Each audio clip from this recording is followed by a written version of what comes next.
Testing.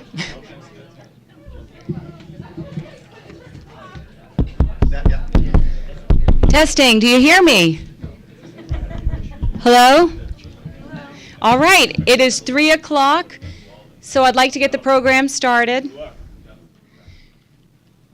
I see people still coming in, but I'll start anyway so we can be on time. Good afternoon, and thank you everybody for coming to the Republican Town Committee's annual Candidates Forum. My name is Laura Marwill, and I will be leading the program this afternoon. The purpose of this forum is to give the candidates an opportunity to introduce themselves and their plans to the voters, and to give voters an opportunity to meet the candidates and to ask them about questions of issues of interest or concern to them. So I'll take a minute to explain the format. We will start with the contested races. Candidates will be invited to the front table by office, starting with the school committee. Candidates will be called to the lectern in alphabetical order to make a 2-minute opening statement. After all candidates for an office have made their opening statement, I'll ask the audience for questions. Unless the question is addressed to a specific candidate, I will ask for responses in reverse alphabetical order, and then I will stagger if there's time for more questions. Candidates will have 1 minute to respond. After the uncontested races, I will ask the candidates for the, after the contested races, I will ask the candidates for the uncontested races to come to the front. Jerry Seelan is somewhere right there. Jerry has the timer, and he will flash a signal to each speaker as time winds down. He also has a sound signal, which he may choose to use. It's important that we we try to stay on time, be respectful of the timer, because we have a lot of people who want to speak today, and we have a constrained time, unfortunately, because there it is. So if you hear that, please finish up quickly and allow the next person to speak. For members of the audience, For members of the audience asking questions, we have a microphone in the middle of the room. Please walk to the microphone and ask your questions so viewers, so people here in the audience and people who will be watching at home can hear your question. If you can't get to the microphone, just raise your hand and somebody will pass it to you. Let's see, a final note, this is not a debate format. And we ask all participants and audience members to refrain from interrupting a speaker and that civility be maintained throughout the event.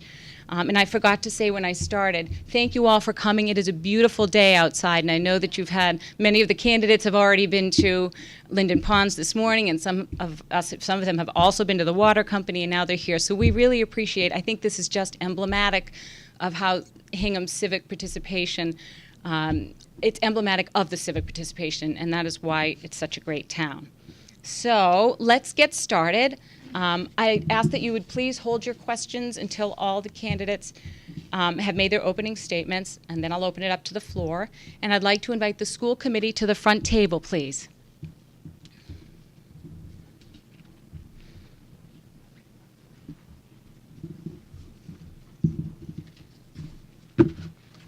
Any seat is fine. I will ask you in alphabetical order to come up. So thank you all for coming. Beginning in alphabetical order, I'd like to start with Nancy Ness Correnti. Please come to the lectern. Thank you. Thank you so much. Like many, I moved to Hingham because my husband and I hoped to find a town with a solid public school system. Joe and I lived in Hingham for 15 years, and we have 3 children, 2 at Plymouth River and 1 at the middle school. My interest in our school stems from my involvement, where I have been a board member and treasurer. I'm a CPA, and I have been working as an accountant for over 22 years. I own and run 2 small businesses. For a small business owner, cash is king. I've had years of experience managing that while continuing to grow the business in a positive manner. I've been attending school committee meetings and watching the recordings, and I believe we can improve the budgeting process for our schools. We know that there are large expenditures on the horizon, such as the Foster School improvements. I will make sure that your tax dollars are being allocated in a fiscally responsible way.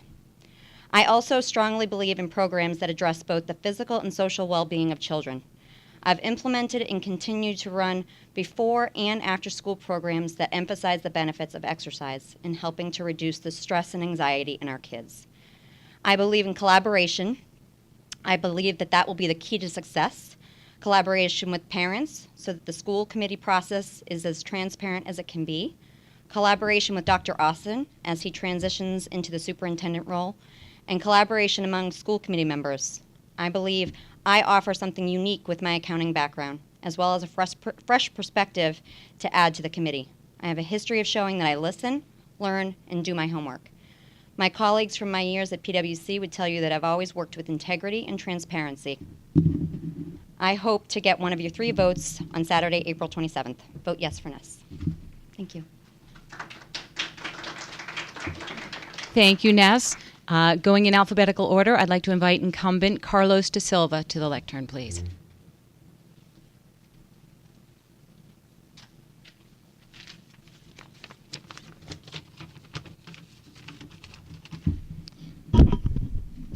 Hello, everyone.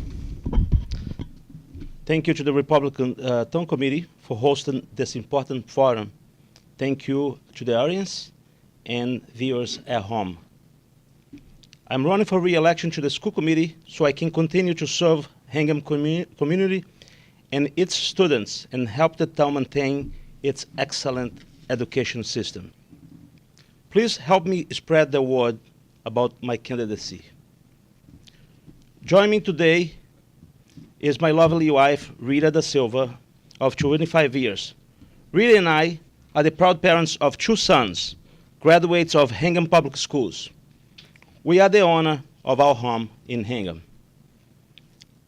I am the son of 2 public servants. My father was a policeman and my mother was a teacher and a principal of an elementary school. My father is no longer with us. He passed away when I first came to the United States. My mother is a strong, intelligent, 88-year-old woman.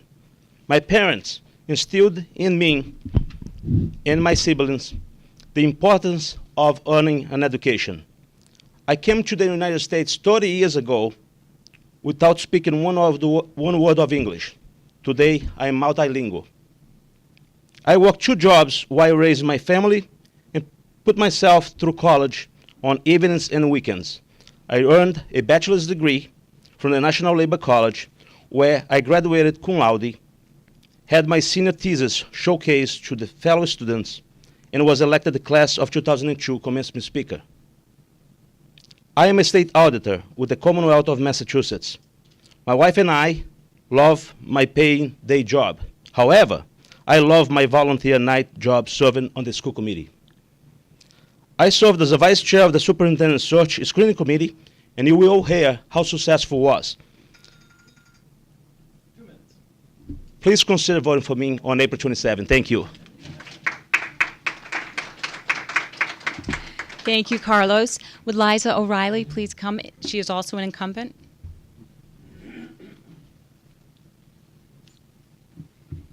Good afternoon, and thank you to the Republican Committee for hosting the candidates today. My name is Liza O'Reilly, and I am running for re-election to the Hingham School Committee. I am ready for another term because I love the work and still feel energized to contribute. That said, I am proud to share several achievements that I played a key role in delivering this term. First, establishing a long-term planning tool for school committee goals with the 5-year financial vision statement. Executing a successful search process for Hingham's next superintendent with effective communications and participation from all stakeholders.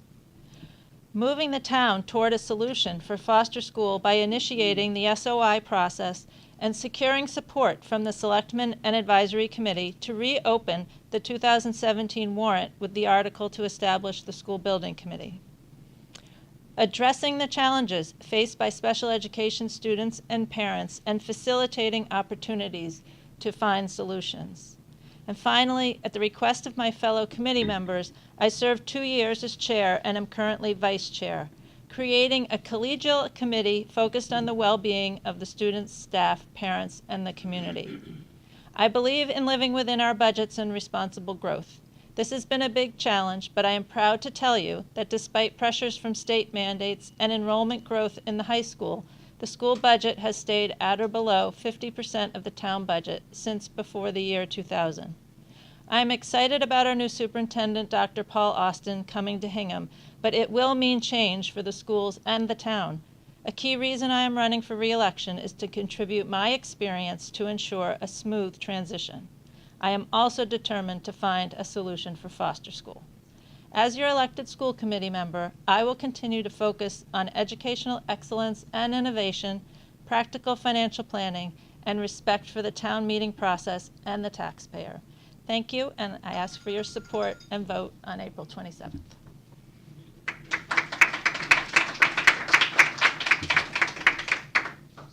And the last candidate for school committee is Joshua Ross. Good afternoon, thank you. It's the second time today I've gone last.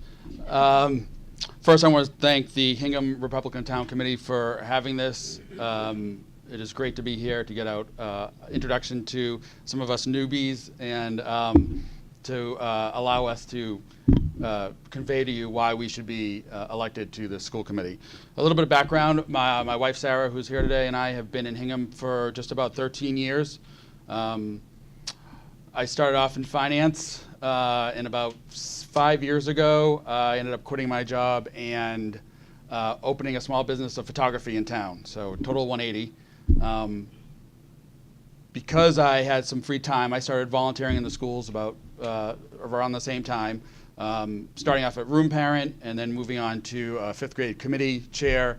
And then the past 2 years, I have been the PTO president of the middle school, which has been a very fulfilling and educational process. In that time, I have learned firsthand on how the school committee works, being pretty involved within the meetings in the last year with the new superintendent search. And so throughout that process, and have talking to some people, realized that I believe with my experience and my background, I would be an asset on the school committee. Some of the things that we are, what I am looking towards is a new foster school. Having been in the school personally for 8 years, I know firsthand what the conditions are like. The second thing is we want open communication between, two-way communication between the school committee and the parents, and thirdly, looking for new ideas and ways to help solve problems and deal with situations. I ask for your vote, one of your 3 votes, on April 27th. Thank you.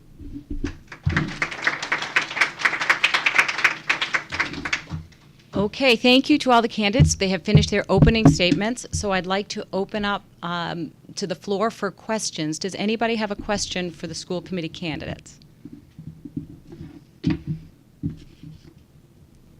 Al, do you want to take a walk to the microphone? I'll just stand for it and hold for it right here. They won't be able to hear you, Missy. Can you pass it to them? Thank you. Oh, it's being recorded? You bet.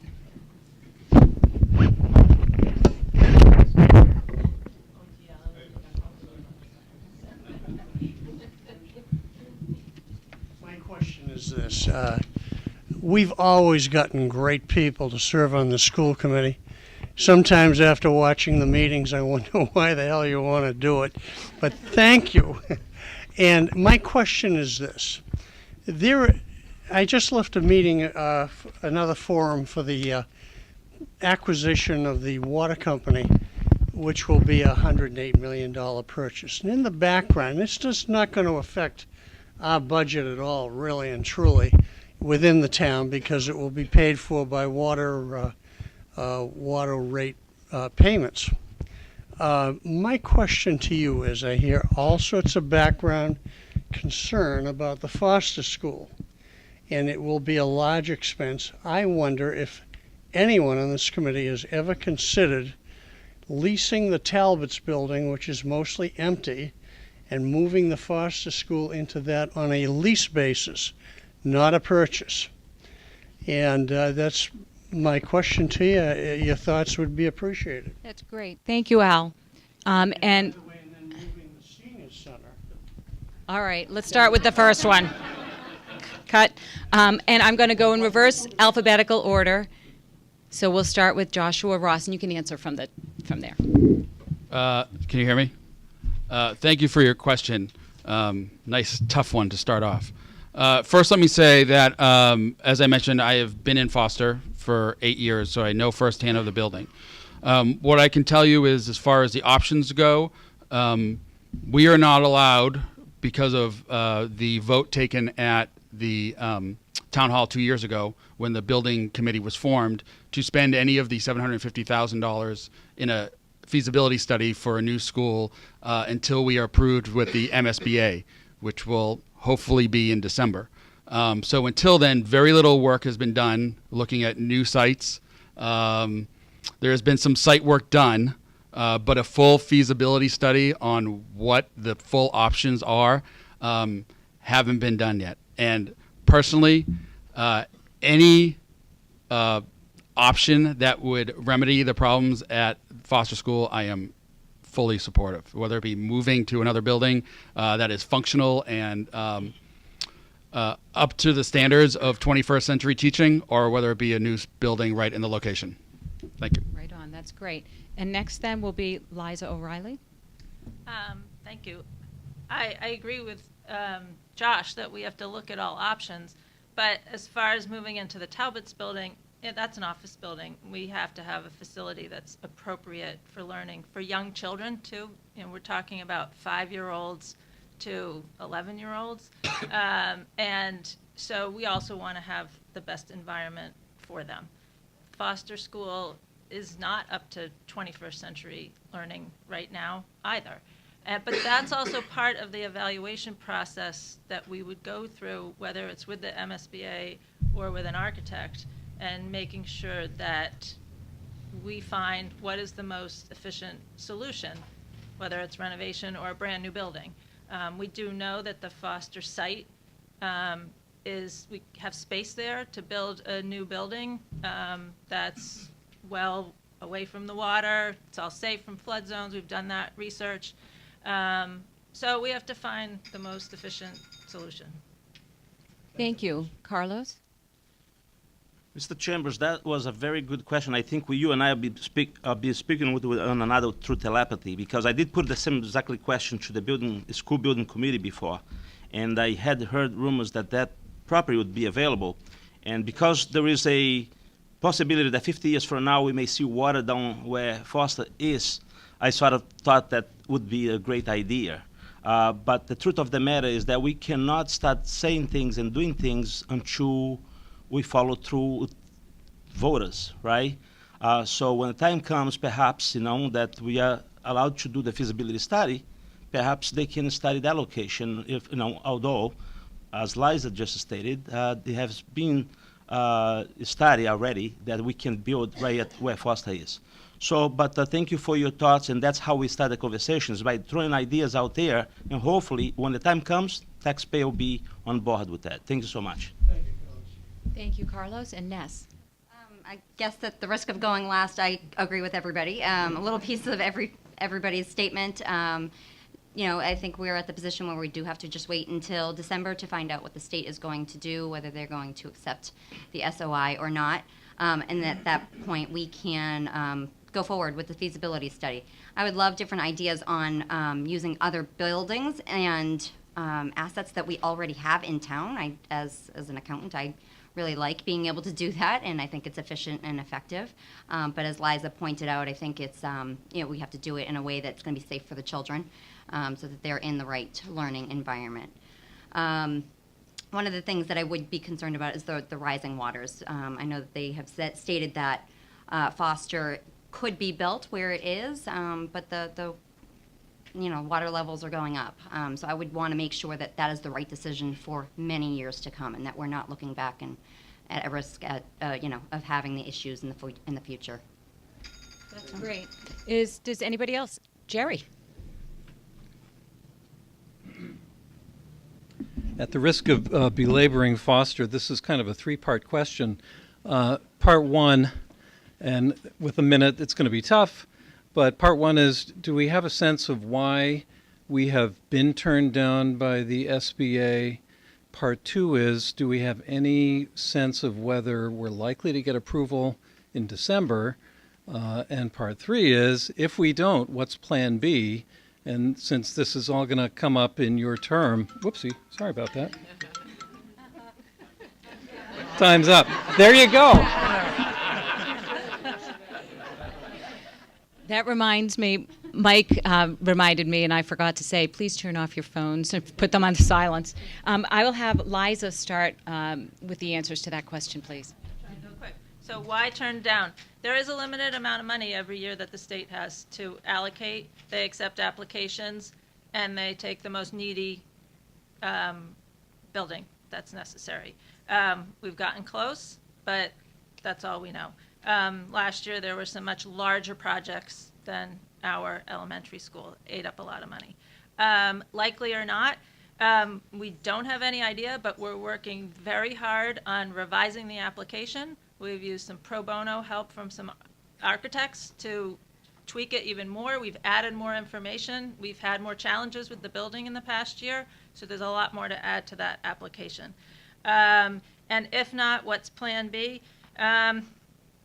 We're thinking about Plan B. We've been having conversations with the selectmen and the advisory committee to prepare them that we might need a Plan B. But frankly, we really want to focus on the MSBA now because we don't want to say we're ready to go on our own. And we've been putting all of our energy into putting in the best application possible. I'm being optimistic that 3 times the charm, but I'm also realistic that, it could be 3 strikes you're out. And it's critical. We're going to have to reach out to the community and town meeting to get approval to do something. It's time to do something. Whether we have MSBA funding or not, it's still going to be a special town meeting and a new building to build. So, Carlos. So the school committee just went through a very open and transparent process hiring a new superintendent. We intend to do exactly the same thing with Foster School. That is why we are planning, applying for the 3rd time, give it a shot, but we have to be patient. We have to wait until December so we don't send the wrong message to the individuals at the MSBA. Hopefully that will go through.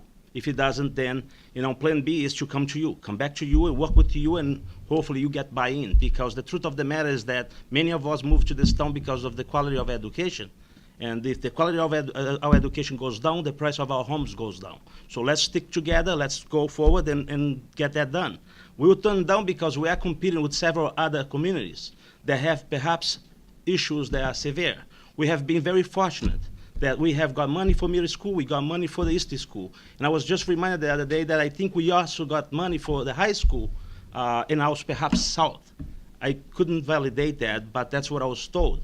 So not that we haven't gotten money in the past, so I think we should be very grateful and be prepared to, pony up the money when time comes. Thank you. Okay, and Ness? So, as mentioned, going through the process, what I've heard from the people that I've talked to is that the report is going to be a fulsome report. They've met with the MSBA to make sure that they're including everything in the report that they should, and that we're giving ourselves the best position to get the money. But as mentioned, I think we are at the critical state with this Foster School. If we don't get the money from the state, I think we are going to need to talk to the town. The more that I hear stories about some of the Foster students, and I know that Josh has been there, but I don't know if everybody's hearing the stories coming out of Foster. I would love to hear some more. Some of the stories that mentioned last week were that at the beginning of the school year, the kids were sitting in a 113-degree temperature room at the beginning of the year. Teachers were bringing ice to cool down the kids. And little boys laying on the ground because they're too hot. I would love to have all of that transparency out there so people realize how critical Foster School is. Thank you. And Joshua? Thank you. So, first part of the question, since why, as they said, MSBA is very tight-lipped on all of this stuff, and is, to the credit of the current school committee and administration, they have been trying, and the building committee, for that matter, have been trying to get information. They just don't do it. So it's up in the air. They'll tell you sort of where you were in the process, but they'll never tell you why. And if you look at the recent projects that have been funded by the MSBA, they have been bigger high schools, bigger projects, towns that are combining 2 elementary schools to kind of get a bigger bang for their buck. So those are the projects that are being funded. Do we get a sense of what was going to happen in December? No. It's probably a coin flip. It's a personal opinion. And so as far as a plan B, I am of the mind of we need to do everything now that we can for Foster. And I know it's a process through the SOI, but we need to, as a school committee, start planning what we're going to do in December. Because more likely than not, we won't get funding. So let's plan for that. And if we get it, great. And if we don't, we'll be ready to go on December 12th when we find out. This is going to take a couple of years. And the question has come up is, will Foster survive 5 more years until a new building is open? We are spending a ton of money on just maintaining the building to keep it open so that it is not 100 degrees in the classrooms. And the next day it could be 40. And so it is, and I've been in the building and I've been in the classrooms when it's been like that, and it is unacceptable that our kids have to endure that. So we need to do something now, whatever it is, to start planning for December. That's great. Thank you. We have time for one more question. Sarah, I saw your hand first. Hi. My question is for Josh and for Ness. When did you begin attending school committee meetings, and what school committee issue piqued your interest in participating at the meetings? Sorry. Carlos, please. No, that was for. Oh, you just for. I'm sorry. I'm glad you. I need a little more time, anyways. That's what I get for watching the time. Josh, go ahead. Sorry. Sure. So last year with the school committee, with the superintendent search, I was just interested in the process of what was going to happen because we hadn't done it in 17 years. And so I don't think fairly that the committee knew what was going to happen. And so I was just interested in the process. And in having gone to meeting after meeting, you kind of get sucked in because you get invested. And so it just kept going. And through the process, you realize how much the school committee does and how much difference they can make. And, you get to be a part of it. When you're there, you can answer questions. And I was lucky enough to really get to know the other members of the board. And so that's really what got me interested. And if you asked me the same question back last July, I probably would have had a different answer. Thank you. So since that was directed to Josh only, I will give each of the, and it was just, thank you, sorry. So people who see me around town see that I have like a little earpiece in my ear, and I have listened to school committee meetings for a while now. When I was approached in January to consider running for school committee, I then started to attend the meetings. I had been asked because I have been a financial person in the town for 10 plus years, always been treasurer. I work in a collaborative manner. I think there has been frustration with the transparency, and the people who have approached me thought that I would bring a good sense of transparency plus collaboration plus a good financial mind. Thank you. And so I'll give Carlos and Liza a minute just to, if they have something they'd like to say along those lines. So Carlos, you'll go first. So essentially, I think, whether you attend a meeting or not is not that crucial, but as long as you follow what's going on. A lot of the times, people are not fully aware of how the budget works. We have the operating, we have the capital. As the chairman of the long-range planning subcommittee, I happen to be in charge of the capital budget. It's a very long process. We are asking for $2.5 million initially to address capital improvements, but towards the end we only ended up getting $1 million. I think it is imperative, as long as people understand exactly how the budget operates. I keep hearing from other appointed officials where we have been applying for additional money for other things, that we already have a over $50 million budget, that we don't need any more money. So people need to understand that money, it's already, 84% of that is already counted for contracts. In mandates. So, that is the only thing that I would like to add to it. Thank you. And Liza. I can say 6 years ago when I decided to run, I waited till 3 days before the deadline. And there were some decisions made with the schools that were not student focused, and that and there was an open seat, and I decided, all right, time's come, I'm going to jump in, and I had been involved with volunteering with the schools. I also felt at the time that the committee was a bit combative in the way it was behaving, and I didn't like that either. And I can say that I think I made a difference. We have had for the past couple of years a very cooperative board. We don't agree on everything, but we treat each other professionally, and we've been able to accomplish things. And we've, even with the new people that have come on, we've encouraged them to take on projects, and it's been a great collaborative approach, and everybody's really pulling their weight and bringing their own unique values to the committee, and I feel good about that. That's great. Thank you, everybody. Thank you to the school committee candidates for participating today. I will excuse them from the front table, and I would like to ask the candidates for Housing Authority to come to the front now, please.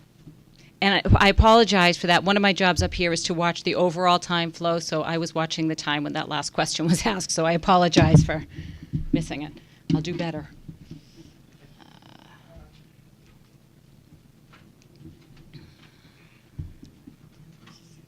Yeah, have any seat.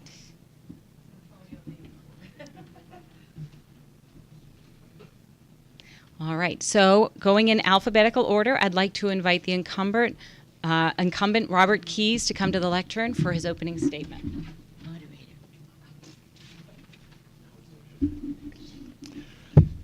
Good afternoon, folks.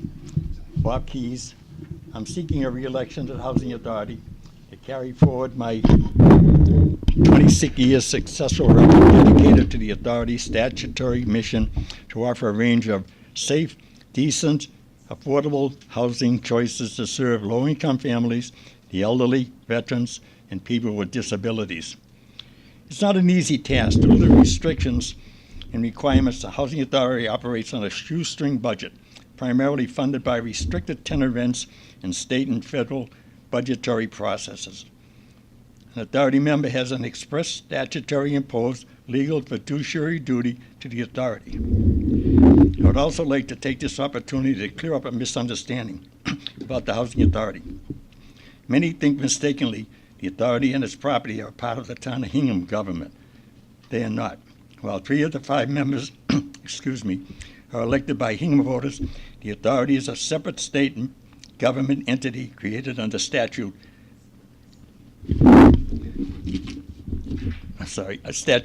General Law 121, and directly regulated and answerable to the State Department of Housing and Community Development.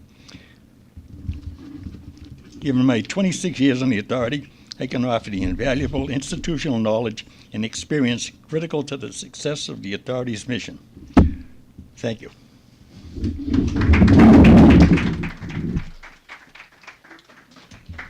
Thank you, Bob. I'd like to invite Janine Suchecki.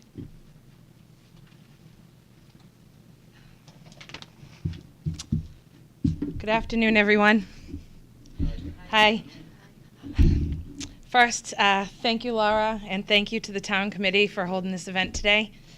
My name's Janine Suchecki. I'm running for a term on the Housing Authority.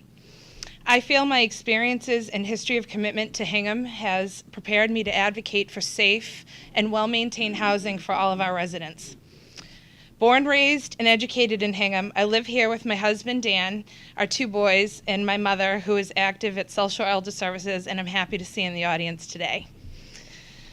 Living with my mom, I've seen a lot of the challenges some seniors face. A little bit about me. After college, I took my business degree to work in a position negotiating and bargaining for New England Verizon sales workers in IBEW. During my 15 years at Verizon, I worked on various committees and served as a chief union steward. After Verizon, I parlayed my experience into public service, working on joint projects and multiple boards and departments within the town of Hingham. Interdepartmental communication is not always a top priority, and I believe it should be. In small towns especially, communication is important to have effective government. We need to all work together. I communicate very effectively now as I sit on as the chairman of the Cultural Council, and also as a veteran, vice chair and public affairs officer of the Veterans Council. I know my deep affection for Hingham will carry over into any position I hold, and I will always try and do what is honorable. Thank you, and I ask for your vote. Thank you, Bob and Janine. Are there any questions for the Hingham Housing Authority candidates? I see Michael in the back there. There's been some controversy about a piece of land in the Housing Authority. I'm just asking what your perspective is on this purchase and what should or should not be done. We'll start with Janine. Okay. Can you just clarify, is that the 100 Beale Street property? Michael? Well, they're two different pieces, so. I'm just curious what the question regards to what. You'll have to ask the questioner. You're talking about the property on Beale Street? Yeah, the one that was. In the paper? The one that was the subject of the an article in the paper recently. I think Janine knows what you mean. So. Sure. I believe Mr. Mullally is referring to a parcel that's known as School Tract 2 officially, is the name of the parcel, and it's located on Beale Street. And a little history on the parcel. In 1987, the piece of land was given to the government, to the town of Hingham. And the parcel was under the Housing Authority ownership. In 2001, there was a warrant article, and the warrant was written and voted on and approved at town meeting to transfer that piece of land from the Housing Authority to the Board of Selectmen for use at a project so deemed that they would like to use it for in the future. So, long and short, I guess the long answer is. Or the short answer, I guess, is that I believe that the most important thing is to carry out what is in the best interest of the public, and that means following the law that was set forth, whether or not I agree with it or not. I believe that the voters at 2001's town meeting made the decision for us. Thank you. Thank you, Janine. Bob? Firstly, the land was not transferred to us. The selectmen sold us that parcel of land. He sold us the land and two buildings. Needless to say, they didn't inform us that both buildings contained hazardous material. It was not a warrant article. We signed a document that we agreed to turn the land over to the town on one occasion, but the document was not voted on by the Housing Authority, so it was not a legal document. First of all, it's illegal to sell the land or transfer the land to anybody. It was purchased with state money. And therefore, DHCD, the Department of Community and Housing Development, has control of that land. And they told us emphatically, you cannot transfer, sell, or do anything with that land without our permission. And there's never been any permission from anybody to sell or transfer that land. So if we did follow through on that document, it would be illegal. It would be an illegal transfer. Thank you, Bob. Is there another question for the Housing Authority? I have one, if nobody else does. Can you explain the relationship between the Board of Selectmen, the Housing Authority, and the Housing Affordable Trust, Hingham Affordable Housing Trust? Bob, first, please. The relationship between them? Yes. How do they work together? Do they not? They don't work very well with us. They don't. I mean, he threatened lawsuits against us and everything else, and we're willing to work with them, but they really have not tried any. We're accused of not communicating. We can't communicate with them. They don't answer us at all. Okay. And the Affordable Trust has $2 million in their account. We ask them for money to help us. We get turned down all the time, so it's not really a. So you think it a could be mutual improved? agreement between them? No. Okay. And Janine? I have a difference of opinion to that statement. During my campaigning experience, I have spoken to each member of the Board of Selectmen individually, as well as a couple members of the Affordable Housing Trust, and they expressed that they've had extreme difficulty working with the current Board of the Housing Authority. They said they've made numerous attempts to contact members. Currently, the Housing Affordable Trust is coming up with a long-range plan for housing, and clearly the Housing Authority needs to participate in that in order to come up with the long-range plan. And it seems that every other department that needs to participate in that has fallen in line, with the exception of the Housing Authority.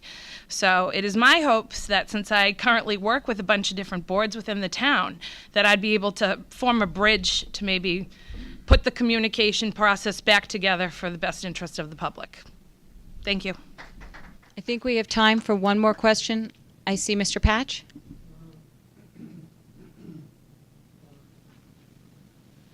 Hi, Tom Patch. So I have a question. So there's this issue about we've all read about the land on Beale Street. Has the Housing Authority reached out to the selectmen to offer a resolution of this, like because supposedly this is about paying the taxpayer money to knock down certain buildings on the Housing Authority. So has the Housing Authority reached out to the selectmen to propose some kind of repayment of some of this money? We'll start with Janine, who's first this time. Okay, so unfortunately, I cannot answer all of that question because I'm not a current Housing Authority member. And I cannot answer that question not because I don't know, but because the current Housing Authority's minutes are not on our town website, which is something I would like to address in the future. It's really hard for any taxpayer in our town to know what is going on with the Housing Authority when there's no minutes for the past 6 months. So that would be a start. And I think that's as far as I can really take that question. Bob? The chairman of the Board of Selectmen, who indicates that we know communicate with them, made a statement at a selectmen's meeting on television that the Housing Authority owed the town residents $250,000 for tearing down the buildings. We had 2 buildings on our land. We have the estimate from the engineering department. It would have cost $38,000, not $250,000. We offered to pay that $38,000 to the board for the payment of tearing down our 2 buildings, not for the other 8 buildings that they owned on Bear Cove Park. That's where the $226,000 went, not on the Housing Authority. So it was another misstatement from the Board of Selectmen. I'd like to thank our candidates for Housing Authority for coming today. And would the candidates for Town Moderator please come to the front?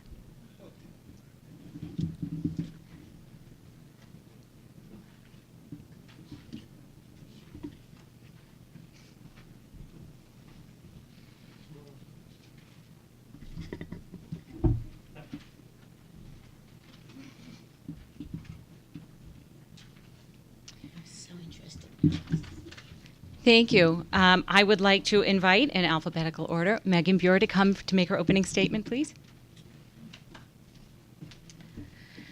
My name is Megan Buer, and I live at 49 Main Street in Hingham. I've lived there since I was 15, and I lived on West Street before that. Can you hear? Okay. Sorry, I'll lean down a little. I have been involved in town politics, attending town meeting since I was old enough to vote. And I think that town meeting is my favorite time of year. I write songs about it. I make long Hingham pinboard posts about it every year. People know me by that. I go places and they say, Megan Buer from Hingham Pinboard, and my husband says I'm pinboard famous. And it's really important to me to increase the number of people who come out to town meeting, to increase the number of people who participate in town government. I love all the people who are here. I love that there are so many people here. It is so important that more people turn out, that we really do more outreach. If there's one thing you can say about me, I have a track record of really going after my peers, my friends, people I don't even know that well, people all across the political board, all different levels of interest and things, people that I disagree with, really encouraging them to participate in town government. And if elected, that is what I would continue to do. Thank you. Thank you, Megan. And Michael Puzo, the incumbent, will come to the lectern. Thank you. My name is Michael Puzo. I currently serve as Hingham Town Moderator and have since 2012. let me just take a moment. Obviously, folks in this room are well familiar with open town meeting. The position of moderator obviously flows from the fact that Hingham has maintained a commitment to open town meeting. It's an essential part of what makes Hingham the special kind of community that it is, which draws us all here together today.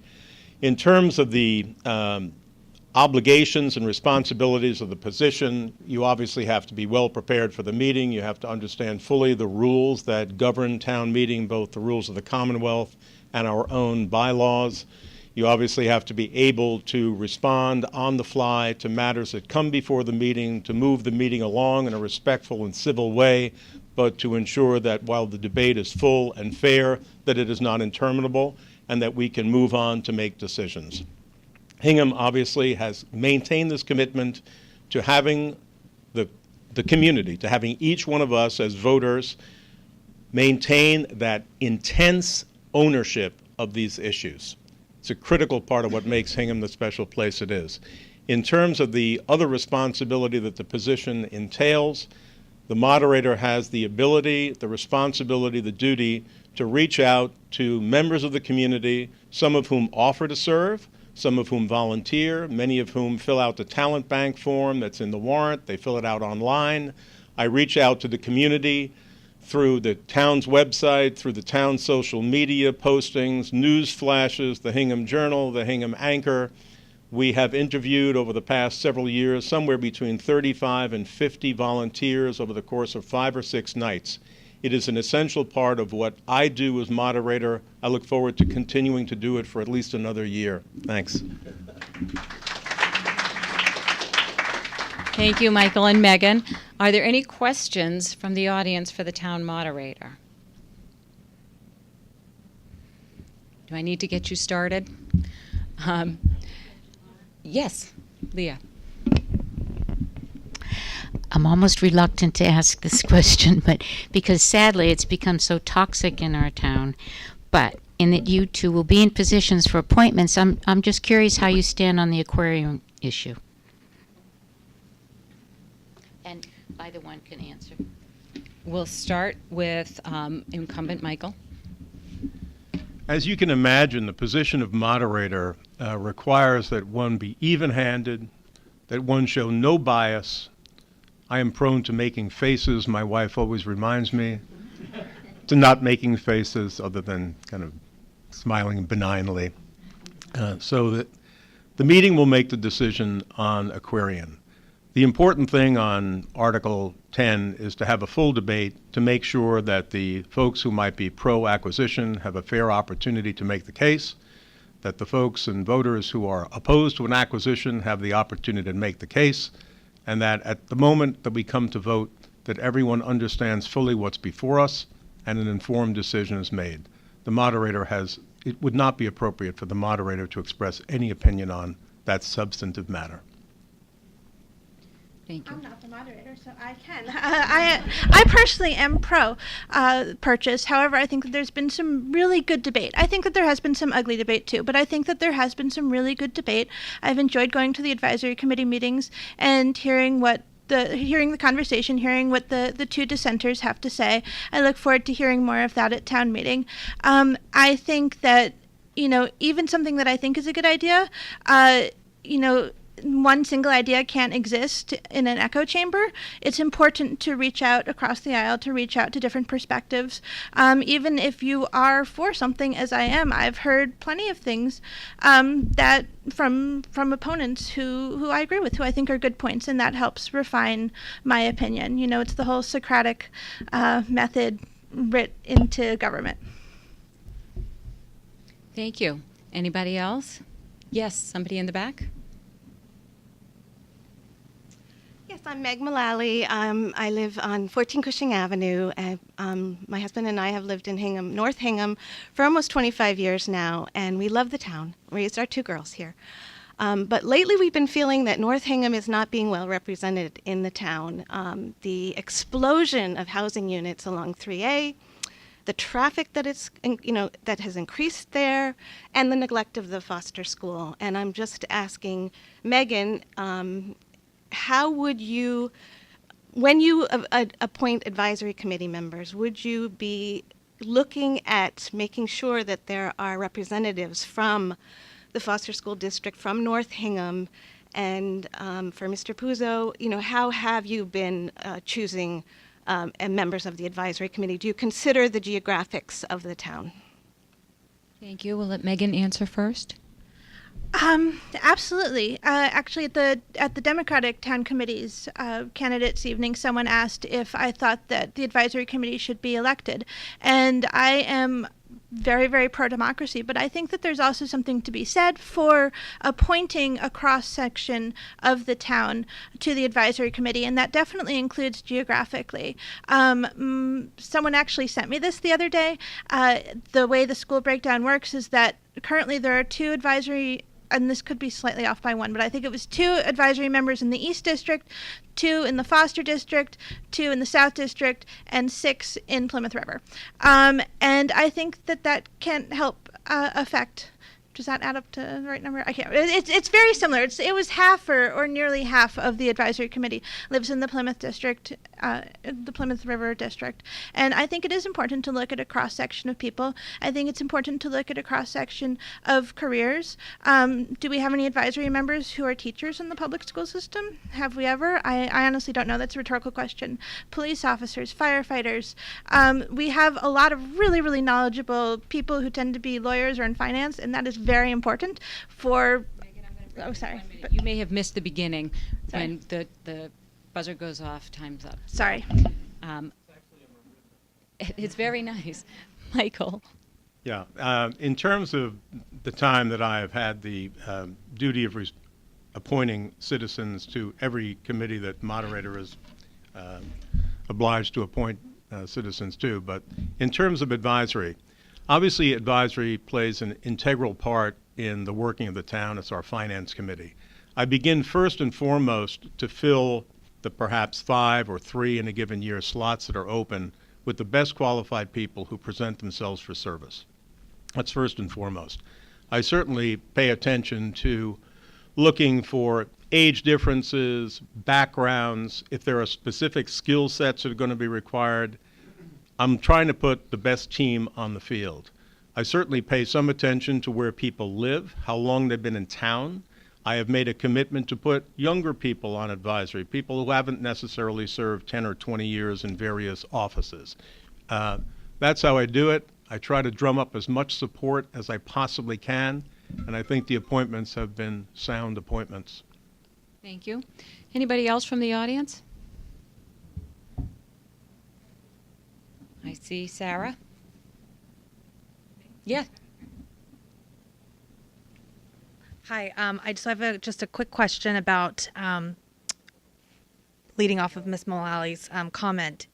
When you are appointing people to AdCom, would you both, do you both consider, I guess, one, have you considered and have you looked at people just from the talent bank or only people who have lost an election, as seeing them as someone who's committed and willing to take on a very important role in our town? And Megan, would you also look at more of talent bank options versus people who perhaps haven't won an election, but again, are invested in making a difference and taking on a bigger role with the town? Thanks for the question. Michael goes first this time. I'm thinking. The primary source from which applicants or potential volunteers first come, in part because they're obliged to fill out a talent bank form, is via a talent bank form.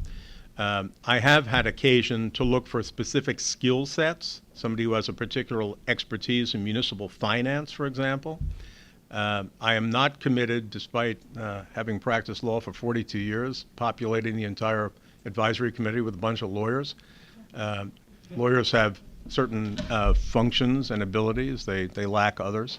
And some folks distinguish themselves by the way they approach town meeting, by the comments they make. One person came up through Capital Outlay Committee. One of the people to whom I offered a position who was not able to take it came through Capital Outlay. Not to suggest that Capital Outlay is the minor leagues for advisory, but it addresses many of the same issues. mean, I think it's definitely important to look at commitment. It's a huge job. You don't necessarily want to, stand outside of Brood Awakenings and randomly hand out appointments. You want to make sure that it's people who will come to meetings, who will do the research. It's a heavy schedule, especially towards town meeting. I would definitely look at a wide range of experiences to see if the person has the commitment to really follow through. And I think, looking towards youth sports, looking towards PTA types of, at the various schools, I think that can also be a good source to reach out to people and encourage them to fill out talent bank forms. Thank you very much to the candidates for town moderator. Thank you for having us.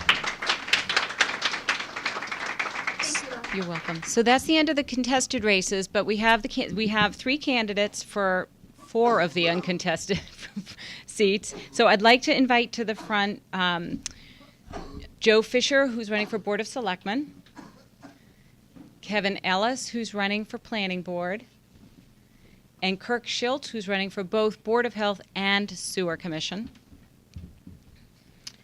And what I'll do is I will have each of them come up and make their 2-minute statement and then ask for questions about that specific office.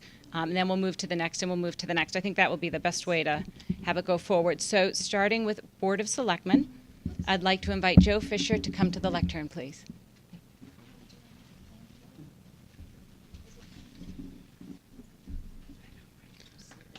Okay. Thank you to the Hingham Republican Town Committee for hosting this. Thank you all for attending and participating. I'm an attorney. I was practicing in Washington, D.C., moved to Hingham in 1992 with my wife, Laura. I have 2 children, both of whom have graduated from Hingham High School. My mother lives in Linden Ponds right now. My first involvement in town government in Hingham was I was appointed to the Long Range Waste Disposal and Recycling Committee, also known as the Dump Committee. From there, I was appointed to the Conservation Commission, where I served, I think it was 6 years, 5 years as chairman. I am currently the chair of the Zoning Board of Appeals, where I've served, I believe, coming up on 9 years. People have asked why I'm running for selectman, and maybe it's to get off of the Zoning Board of Appeals. But one thing that was important to me and been important to people who've been at the ZBA, many of you I recognize as having appeared at the zoning board, is that the people of Hingham, it's important that their voices are heard, and I believe I will further that on the with the Board of Selectmen. So thank you. Looking forward to your vote. Thank you, Joe. Even though Joe isn't running for a contested race, it's nice to have him here and have the opportunity to ask questions. So please don't be shy. Does anybody have a question for the Board of Selectmen candidate? Yes, Jane. Hi, my name is Jane McGrath. Last year there was an initiative by some citizens to change the Board of Selectmen from a 3-member board to a 5-member board. And I'm just wondering what your thoughts are on that. Do you think it's good that it didn't pass, or do you think it would have been, might be something that the town should consider to open up the panel to more selectmen at some point in time? I believe at the time that was under consideration, there was a fair amount of acrimony within the Board of Selectmen.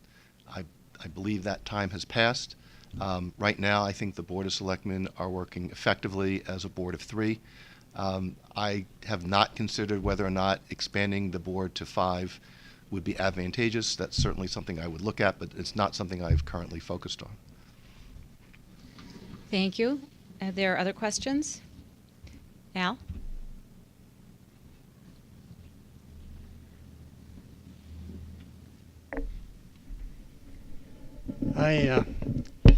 As some of my friends would tell you, I don't like major positions run unopposed in a democracy.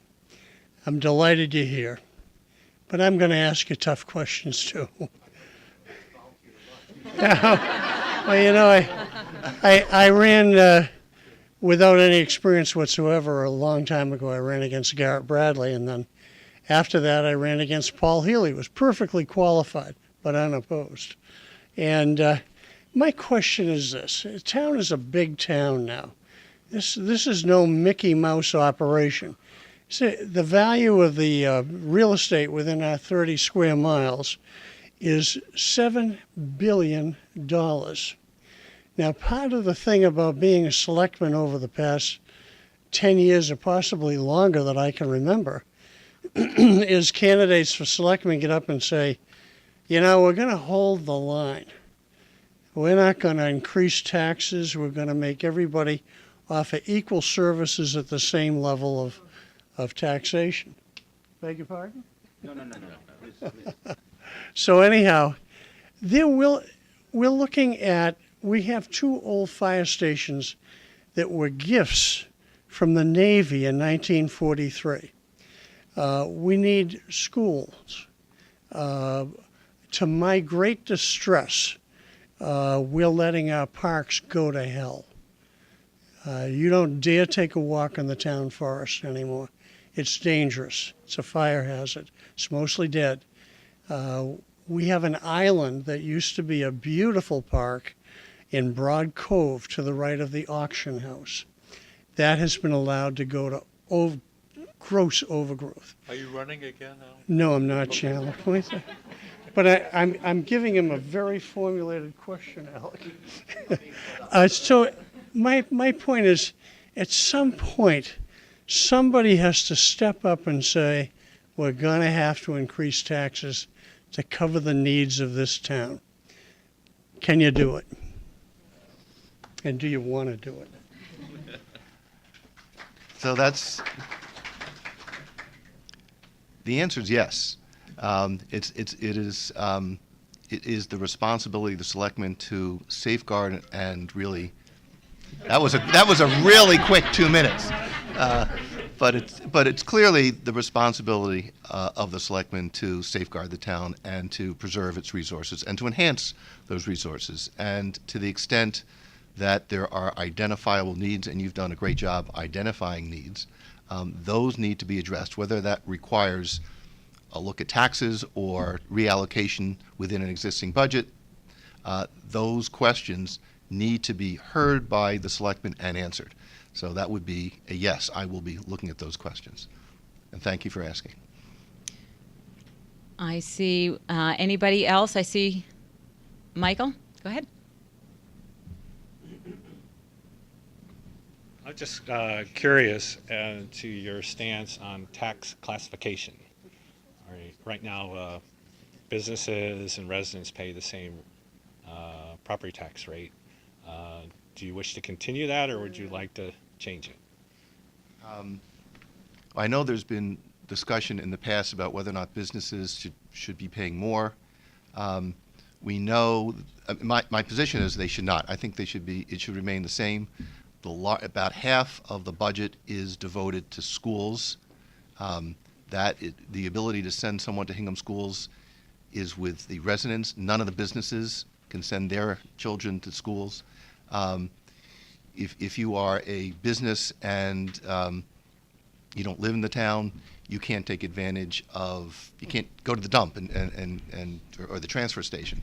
So there are a number of services that businesses do not take advantage of, yet they contribute equally in terms of taxes. So I've heard arguments that they should be reduced. I would not be in favor of that, but I would also, at this point, not be in favor of an increase. Okay, we have time for one more question, if there's one out there. Bob Keys.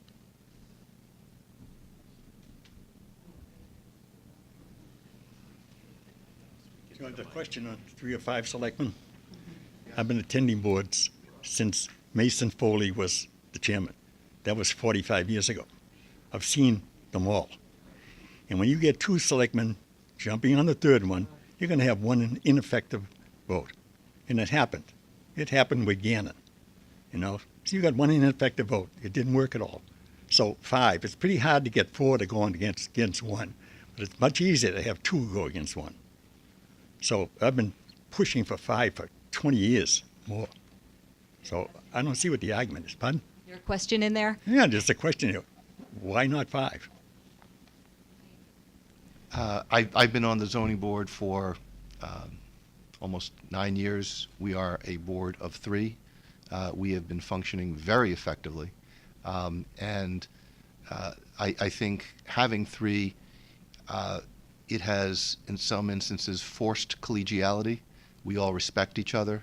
And as long as the town makes the wise decisions of putting people on the board who respect one another, I think 3 is very effective. Respect each other. That doesn't always happen. 5 is more better chance. Thank you, Bob. And I'd like to thank Joe. You can either stay here or excuse yourself. You're off the hot seat. Thank you. So I'd like to invite Kevin Ellis to the lectern, please.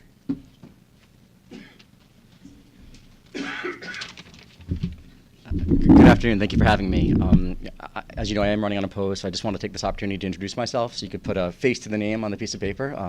My name is Kevin Ellis. I've been a resident of Hingham about 9 years. I moved up here from Charlottesville, Virginia, where I graduated from UVA Law. I have 3 children, an 8-year-old boy, a 7-year-old boy, and a very headstrong 2-year-old girl.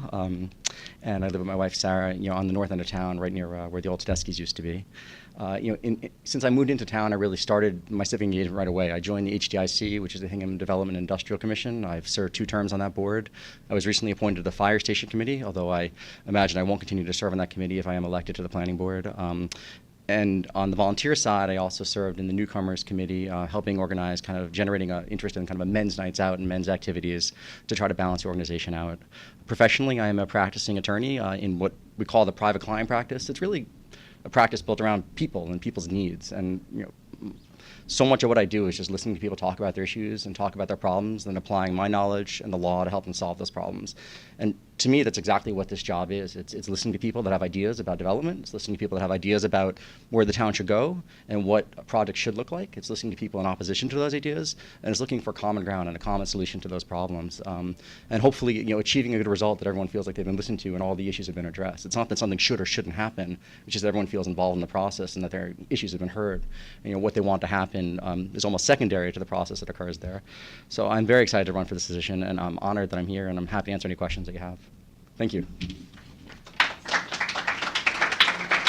Thank you, Kevin. And I hope we have some questions. Anybody out there have a question for the Planning Board? I always have some in reserve, but I see Jane standing up. I have a question. I think with all the recent development, we've got Avalon, you've got the project that's going up on Beale Street, you have other, planned projects coming online that is going to increase what I consider to be kind of a strained school system in terms of like the number of students and the facilities, et cetera. And I'm just wondering, I'm not a lawyer, and I'm not really sure how this would work, but is there any way we can get financial support from some of these developers that would like approvals from us, bringing things online to help us address some of the infrastructure issues that we have, like Foster, like Plymouth River, like the high school has leaky ceilings, stuff like that. If we're going to be increasing the population going to these schools, can we get some kind of remuneration, from these developers? Great question. Thank you. So off the top, I think that question's probably outside of the purview of the Planning Board, as a hard-edged question. But I think the answer is yes, and the town has done that. I think you saw in the paper last week or the week before that there's a new fire truck coming to town. That fire truck is a direct result of an investment by a developer, as part of agreeing to a project that's investing in the town of Hingham, in this case in the form of purchasing a fire truck. So the short answer is yes. The longer answer is that's probably not really under the purview of the Planning Board and exactly what we do. Thank you, Kevin. Anybody else? Liza. Hi, Liza O'Reilly. The Planning Board is undertaking a master plan, updated master plan. Are there any areas that you are focused on investigating further or that you see will be key changes from the previous master plan 10 years ago? Great question. I think that's an underlooked aspect of the Planning Board's job is that they're very involved in the master plan of the town. Every 10 years or so, the town sets forth a master plan, and it drives a lot of what the Planning Board decides to do. It drives a lot of what the committees are tasked with doing in town. So to me, it's not so much of a change. I've long thought, especially with the young family, that our harbor is really underused and in some ways underdeveloped for what it could be. Personally, I think that the plan should really focus on drawing more people to the harbor, increasing the activities around there, and making the passageway through the North Street and South Oxford and Hingham more accessible to people coming out there. So as I think about the master plan, I think about more development, drawing more people towards the town's natural resources. Thank you. Anyone else? Jerry. What are your thoughts about future commercial development in South Hingham? Absolutely. So as people here might know or likely know, there was a long, a multi-year study for the South Hingham development. To me, South Hingham is definitely an under-tapped resource in town. I think it's hard to be anti-development in South Hingham. It just, again, it has to be done responsibly. I mean, it's a mixed-use area where you have residences that are sitting next to areas that are zoned for commercial business and sitting next to areas that could potentially be zoned for large industrial uses. I think South Hingham is tricky in that sense. You need to balance all those uses out.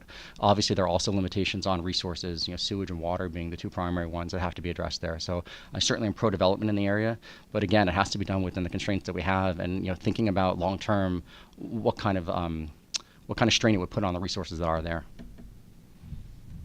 Thank you. Anyone else? I have one. Maybe it's a good follow-up on that. A little bit wonky, I guess. Given all the development pressures in Hingham, many older homes are being torn down to accommodate large houses on small lots. Would you support a lot coverage zoning warrant article for residential districts? This would regulate density by setting floor area and lot size ratios. Lot coverage is regulated in commercial districts. That was submitted to me, obviously. But I think the idea is, how do we protect the smaller homes and the neighborhoods? Yeah, I will be political and tell you that I won't go on record saying yes or no, I'll support something along those lines without knowing enough about it. But I mean, the heart of the question is right, is that we're not a town like Norwell where we have large lots and we can really take large properties on these lots. A lot of the lots, I live on 0.07 acres in my house, and it couldn't support a house larger than mine, but you're seeing houses come up that are larger than that. So I think that is something that should be addressed and something that could be addressed through the planning board, working with the zoning board of appeals, and thinking about how we do the zoning to kind of keep the houses that we have, but also allow maybe ancillary structures, other structures that might accommodate some of the needs that people have for enlarging their houses, if that's what it's getting to. Thank you. Tim? Hi. With regards to the South Hingham development, are you in favor of centralized sewer in those areas that are developed, or keeping it septic? I don't think that question's so easy to answer in the sense that you can just magically make something happen there with the sewage limitations that they have. I think that it would be helpful for development if sewage could be brought to South Hingham in a meaningful way. I mean, obviously that would spur commercial development. So I think to the extent that that's a possibility, it's certainly worth investigating and prudent to investigate. Are there any other questions for Kevin Ellis, who's running for Planning Board unopposed? Thank you, Kevin. All right, so that leaves, somehow you do end up being last every year, I think. Kirk Schultz, who is running for both Board of Health and Sewer Commissioner. Please come to the lectern. Does he get 4 minutes? If he wants. Afternoon. Good afternoon. My name is Kirk Schultz, live on Prospect Street. I'm running for the re-election for the Board of Health. Been there since 2005. And I'm also running for re-election to the Sewer Commission. I've only had one term there for 3 years, and they're related. I can answer questions about that a little bit later on. I was born here in Hingham. I heard other people were, and we're cherished to live here in the South Shore, and we're so lucky. One of the things that I did before I ran for any office, I got involved with the Weir River Watershed Association, their initial development back in 1999, and from there that spiked my interest in becoming involved with a town that I really care about, and that's how I got on to the Water Supply Committee since 2002, and then the Board of Health, and now the Sewer Commission. So I'm very much involved in what's going on now currently within town, but I look forward to continuing to serve. I do a lot of things in town. One of the things that, for those people that are in Town Hall, I'm there every Thursday, and I go through the various departments and just kind of keep an ear on what's going on, because in a meeting, everyone has to come out of a meeting with something. And so there's no right or wrong in most meetings. It's people that are advocating both sides. And what you want to do is what's best for the town. And they're neither this side or that side. And so, I just look forward to continuing to serve the town as best I can. And again, the sewer and the Board of Health, they're so similar. I was asked to run for the sewer commission because of the rapid turnover that we were seeing and some of the dysfunction that department had, that board had, the commission. So again, I look forward to being on both, but if anyone wants to step up in the future, we'll talk about, I'll give you some advice on both of those related boards. So I look forward to your questions. Thank you.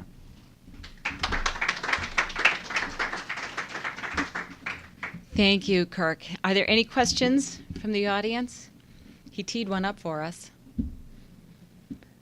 All right, I'll ask it. Would you kindly explain? Would you explain what the Board of Health does and what the Sewer Commission does and how they are related? Yeah, I'm a practicing chiropractor, so 35 years. So I have expert knowledge in clinical health, right? And a lot of people that they run for these Board of Health across the various towns, they want to bring this clinical perspective to it. But a Board of Health is about public health, looking at the overall good of the community. And one of the things that we added this year, which was unique, is we hired a licensed clinical social worker for the hoarding problem that we have in town, where people have difficulty and they hide that. And it really is something that, when you go to these homes, it's sad. And it's sad for the family involved and for the person. And so to have a town resource from them, people that have that particular issue, can have that resolved without it being so publicized. And you would think, well, geez, you're on a town board, but we do this within confidentiality. That they have that resource, it's affordable, and it's something that we know the experience based on other people that have had that same thing. So that's as far as the Board of Health. We also do primarily septic regulations. As a matter of fact, we have a big set of a rewrite of regulations coming out now. If you go to the town website, you'll see there's an incredible change in the way that the septic regulations were written compared to the draft that we have on the website. And we look forward to you coming in and talking about it. But a lot of it is about, protecting the environment. So that's what septic systems are. They put pollutants, nitrogen, right, bacterium, into our environment. So we have to contain those and treat them and keep ourselves safe. So it's an extensive rewrite. Looking forward to the debate on that. Again, a lot of it has to do with the environment. And so the Sewer Commission. Sewer Commission is something different in that the Sewer Commission is an enterprise, right? We have a company that we run, and we do public sewering. And so it's a little different than the Board of Health, that we have a financial aspect in setting rate structure. Matter of fact, rates just went up a couple of days ago. We voted to go up about 3%.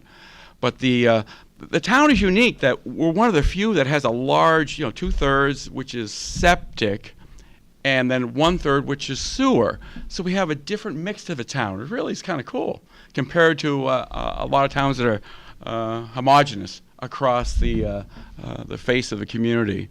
And so each district, sewer and septic, have unique characteristics that we try to protect.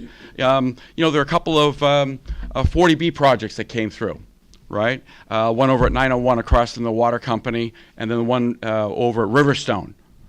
Those would have harmed, in my mind, the environment, and that's why we spoke against it, the Board of Health, and myself in specific, developing patterns, developing conversation and arguments for that. And there are residential developments that are good for the town. Oakwood Circle, a FRD, a flexible residential development. And so we can put that mix together, but let's look at something that benefits the town, not just the developers that come in, although, we need developers. So it's a mix, a unique mix between the sewer district and the septic areas. Since I asked a three-part question, And I get he to gets talk a 3 little minutes. longer. So you gave us the Board of Health, you gave us the sewer, and now how do they relate? Or did you just, They relate. They both have regulations that deal with the same issue, which is wastewater. And they both relate in that wastewater needs to be managed appropriately. So in the South Hingham, I heard a question about that earlier. One of the things that we did, a comprehensive wastewater master planning committee comprised the Board of Health, Sewer, conservation, a selectman's representative, 3 people from the public, was to develop a wastewater plan for South Hingham. And so we could have looked at septic for that, and what the committee decided was the best option was for a regional sewer district. Now, we haven't built that because we have a water supply element to it, which is causing us to kind of sit back and see what happens. But the relationship primarily is wastewater on those two, on that issue. Second, and I'm sure that you're interested in, it's about development. Because development has to go through the development boards, right? The second floor you've heard of. We happen to be on the first floor. But we look to, again, manage the developments relative to the public health and what's good for the community. Not only from the toxins that go into the wastewater, but sidewalks. We'll pipe in on that one, to the planning board. Every new development, you need to have sidewalks. You need people get out there walking. You heard about the flexible residential development, trails in that area. Why cut down all the trees? We'll share a septic system, kind of like a sewer system, a sewer model, and keep our, the beautiful landscape that we have around these developments, so residents can enjoy it along with the town, instead of just making everything monolithic, big old homes. We also deal with the property, and we have it within the new Board of Health regs, as far as the size of the house on the lot. Because when it rains, that water goes into our watershed. And if you have a too large a property, or too much development, it gets washed away into the rivers and stream, into the ocean. It doesn't go into recharge. And so that's also an issue with the Board of Health, which is quite complex, actually, the number of things we do. Are there any other questions from the audience? Oh, I marveled you, huh? Great. You certainly did. All right. Do you want to take a minute? Is there anything you want to wrap up? Because we have 2 minutes left in your section. So if you would like to offer, otherwise you can thank everyone for being here. It's a pleasure to run, and to if you haven't done something like this, be on a town board, sign up. It's a hoot. Because you get to deal with your fellow residents, and you're doing a common good. It really is something, at the end of the day, you feel good about it. And, the disagreements you have, and you're on the advisory committee, at the end of the day, you kind of put those aside and you talk about, geez, moving forward, what is it we can work together on? And it's everything. So the disagreements are short and few. So, and I appreciate, because again, I'm on the Water Supply Committee, I'm on the Board of Health and the Sewer Commission, I didn't get a question about Aquarian, which is fabulous. But there's a lot on the website. All the meetings have been videotaped. I've been to all of them. So, that question is easy to answer. Just go and watch and see what's been done so far. Thank you for having me. Thank you, everybody. Thank you to Kirk and all the candidates that came out. I just want to mention the candidates who regret that they can't be here. Chrissy Roberts is running for Board of Assessors, Ryan Lynch for Recreation Commission, and Roger Freeman from Hingham Light Board. They wish they could be here. They had conflicts, and unfortunately they couldn't be with us, so please keep them in mind. I'd like to thank everyone for being here, the audience as well for coming out on this beautiful day. Your commitment is admirable.